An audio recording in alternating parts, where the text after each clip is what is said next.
నమస్తే అండి, ఎలా ఉన్నారు అందరూ? బాగున్నారా? నేనైతే బాగున్నానండి. మీ అందరికీ అమ్మవారి ఆశీస్సులు ఎల్లప్పుడూ ఉండాలని కోరుకుంటూ, సొంత ఇంటి కోసం ఎదురు చూసేవారు, సంతాన ప్రాప్తి కలగాలని కోరుకునే వారి కోసం ఒక చిన్న పూజా విధానం గురించి ఈరోజు వీడియోలో నేను తెలియజేయబోతున్నాను. ఇంతకీ ఈ పూజను ఎప్పుడు చేయాలి, ఏ రకంగా చేయాలి, ఏంటనే విషయాలన్నీ కూడా తెలుసుకునే ముందు ఒక చిన్న రిక్వెస్ట్ అండి. కనీసం చూసేవారు ఒక చిన్న లైక్ చేయడం మాత్రం మర్చిపోకండి. మీ యొక్క లైక్ వల్ల 10 మందికి రీచ్ అవుతుంది ఈ వీడియో. మీరు చూసి ఎలా చేసుకోగలుగుతున్నారో అలానే 10 మంది చూసి చేసుకోగలుగుతారు. ఒక చిన్న హెల్ప్ చేసినట్లు అవుతుంది. అలానే సబ్స్క్రైబ్ కాని వారు, కొత్త వారు మొదటిసారిగా చూస్తుంటే మన ఛానల్లో అనేక రకాలైన సమస్యలకు తగ్గ పూజలు, పరిహారాలు ఉన్నాయి. ఒకసారి మీరు ఛానల్లోకి వెళ్ళి చూసి మీ సమస్యకు తగ్గ ఏదైనా పూజను కానీ పరిహారాన్ని కానీ ఎంచుకుని ప్రయత్నం చేయండి. చేసిన తర్వాత మీకు వచ్చిన రిజల్ట్ని మాత్రం తప్పకుండా నాతో షేర్ చేసుకోండి. దాంతో పాటుకుని సబ్స్క్రైబ్ కండి, బెల్ బటన్ ప్రెస్ చేయండి, అలానే నోటిఫికేషన్ తప్పకుండా యాక్టివేట్లో పెట్టుకోండి. అలానే వీడియోని ఎండ్ వరకు చూడడానికి కనీసం ప్రయత్నం చేయండి. ఇక మన విషయంలోకి వెళ్తే, ప్రతి ఒక్కరి జీవితంలోనూ కళ ఉంటుంది. ఎలా అయినా సరే ఇల్లు కట్టుకోవాలనుకుంటారు. సంతాన భాగ్యం కావాలని ప్రతి స్త్రీ కూడా కోరుకుంటుంది. అలాంటి సంతాన భాగ్యాన్ని అనుగ్రహించేది ఎవరంటే ఆ సుబ్రహ్మణ్య స్వామివారు. ఈ పూజను మనం షష్ఠి తిథి రోజున మొదలు పెట్టాలి. మరి ఏ షష్ఠి తిథి రోజున మొదలు పెట్టాలి అంటే కనుక, ప్రతి నెలలో 2 సార్లు వస్తుంది షష్ఠి తిథి. ఎలా అంటే, ఒకటి పౌర్ణమికి ముందు వచ్చే శుక్లపక్షంలో వస్తుంది షష్ఠి తిథి. అలానే రెండవ షష్ఠి కృష్ణపక్షంలో వస్తుంది, అంటే అమావాస్యకు ముందు వచ్చే షష్ఠి తిథి అనేది వస్తుంది. షష్ఠి తిథికి అధిదేవత ఎవరంటే సుబ్రహ్మణ్య స్వామివారు. మార్గశిర శుద్ధ షష్ఠమి రోజున పుట్టినటువంటి కుమారస్వామి తారకాసురుని సంహారం చేశాడని, ఆ మార్గశిర శుద్ధ షష్ఠిని కుమార షష్ఠి అంటారు, స్కంద షష్ఠి అంటారు, అలానే సుబ్రహ్మణ్య షష్ఠి కూడా అని అంటారు.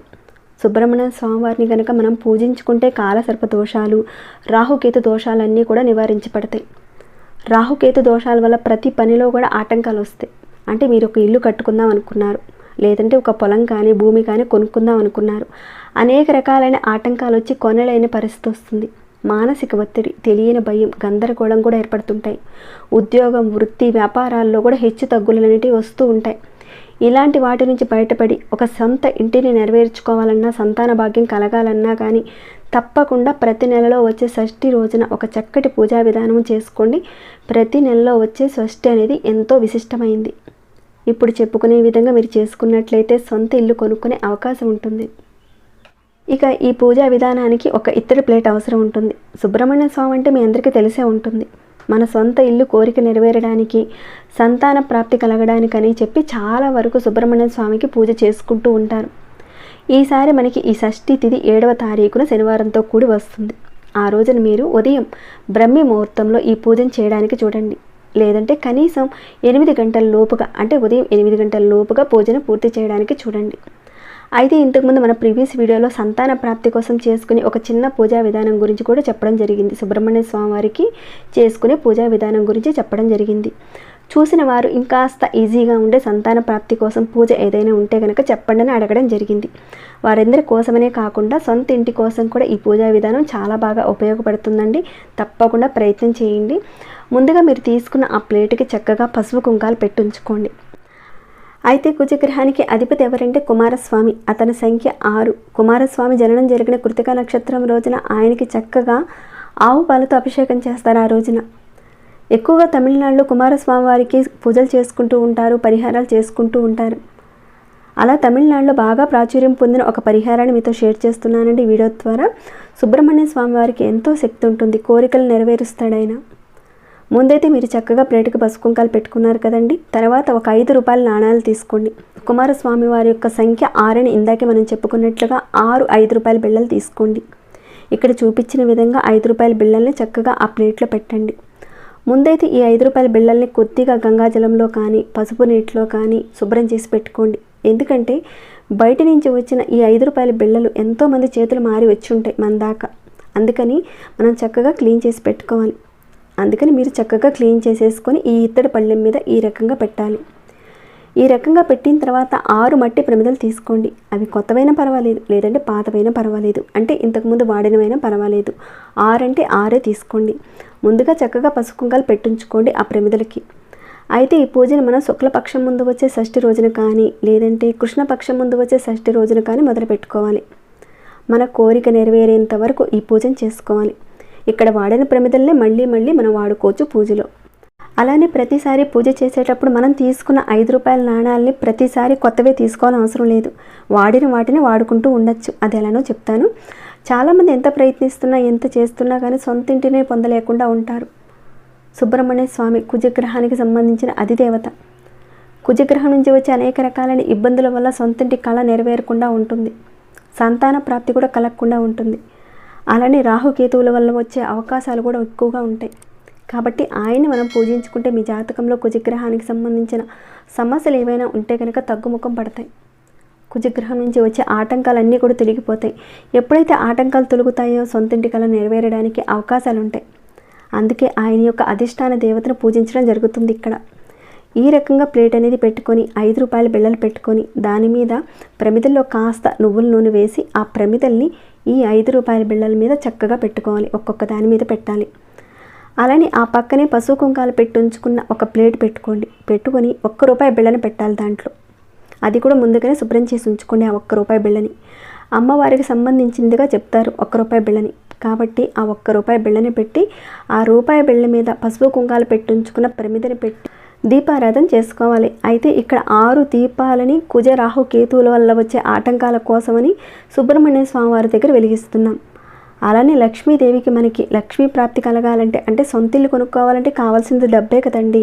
మరి ఆ డబ్బులు ఇచ్చేది ఎవరు? లక్ష్మీ అమ్మవారే. కాబట్టి ఆ పక్కనే చక్కగా లక్ష్మీ దీపారాధన అనేది చేసుకోవడం జరుగుతుంది. అలానే ఒక్కొక్క ప్రమిదల్లో 2 ఒత్తులు చొప్పున వేసి తూర్పు వైపుగా పెట్టుకొని దీపారాధన చేసుకోవాలి. అంటే తూర్పు వైపుగా వెలుగుతున్నట్టుగా పెట్టుకోవాలి. ఈ రకంగా దీపారాధన చేసుకోవాలి. ఇక దీపారాధన దగ్గర ఎరుపు మందారాలు కానీ ఏవైనా సరే ఎరుపు పువ్వులతో అలంకరించుకోవాలి. అంటే గులాబీ పూలతో కానీ ఎరుపు మందారాలతో కానీ అలా అలంకరించుకోవాలి. ఆ రకంగా పెట్టుకున్న తర్వాత స్వామివారి దగ్గర ఆయనకు సంబంధించిన స్తోత్రాలను చక్కగా పఠించండి. లేదంటే ఒక చిన్న మంత్రమైన జపించండి. అదేంటంటే ఓం శరవణ భవ.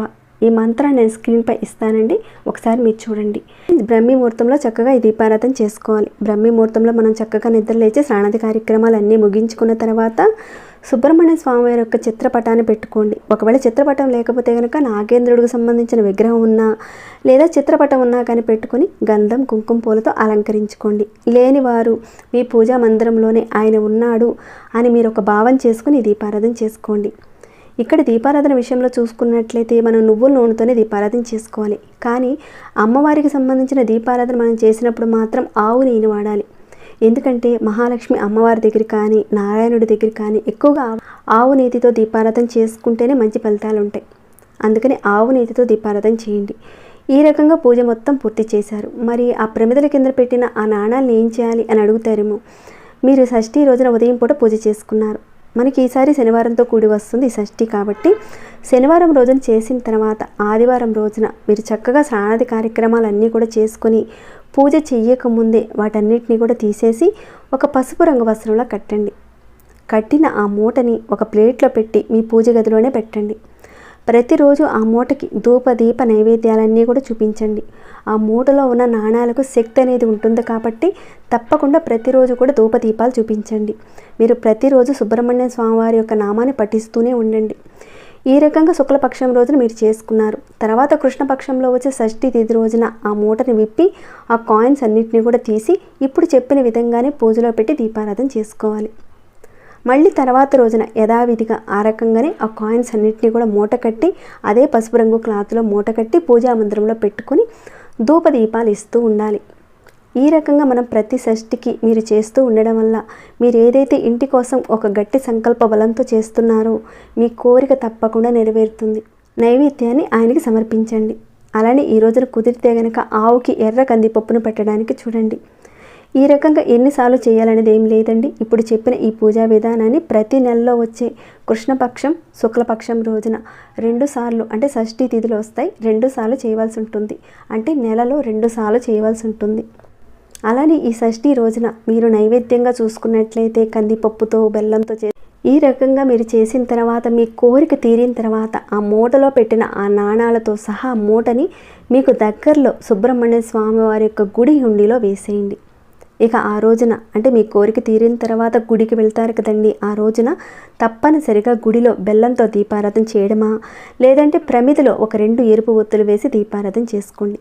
తప్పకుండా ఈ రకంగా మీరు చేసుకోవడం వల్ల మీ యొక్క సొంత ఇంటి కల, అలానే మీకు సంతాన ప్రాప్తి కలగాలని నేను కోరుకుంటున్నానండి.